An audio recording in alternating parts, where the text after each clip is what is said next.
नमस्कार। चुनाव आउन अब 36 दिन बाँकी। यो चुनावी माहौलमा अहिले तनावमा नेता मात्र होइन, जनता पनि पुरा तनावमा छन्। कुन पार्टीको कति सिट आउने हो, को जित्ने हो, कसको हावा चल्दैछ, झापा 5मा बालेन कि ओली, सर्लाहीमा अमरेश कि गगन, जनता पुरा दिइरा छ।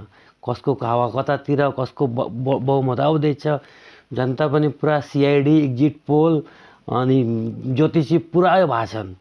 काकाले तरकारी समयमा नलगे बेलुका भोकै सुत्नुपर्ने हो, खान पाउने हो, ठेकान छैन। तर चुनावमा चाहिँ पुरा यो जित्छ कि त्यो जित्छ चलिरहेछ। बजारमा बाजीको लहर चलिरहेछ। ल यो पार्टीले जित्छ, 10,000को बाजी लाउने को छ, अर्को आउँछ ल मैले 10,000को बाजी लाएँ।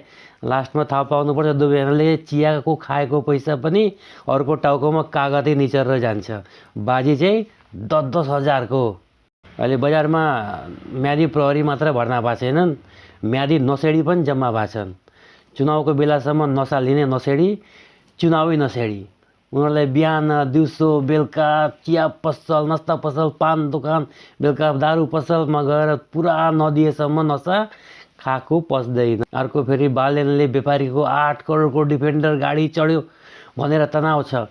ए बाबा, नेताले चढ्ने भन्ने कि गाडी व्यापारीकै हो। फरक यत्तिकै छ, हिजो काङ्ग्रेस एमाले दिँदै थिए, अझ बालेनलाई स्वतन्त्रलाई दिइरहेछन्। गरिबको ठेला चढ्छ नेताले। जनताले त नेतालाई दिने भनेको त्यो भोट मात्र हो, त्यो पनि 5 वर्षमा एकपल्ट। आजकल पब्लिक जनता भगवानभन्दा बढी नाम ओली र बालेनको जपिरहेछन्। फरक यत्तिकै छ, ओलीलाई सरापेर गाली गरिरहेछन्, बालेनलाई सम्मान। अरूभन्दा पनि अहिले रहेको आर्थिक मन्दीलाई चाहिँ चुनावी माहौलले धेरै नै अलिकति मद्दत गरेको छ। हस् त, आजको लागि धन्यवाद। भिडियो मन परे लाइक, सेयर र कमेन्ट। नमस्कार।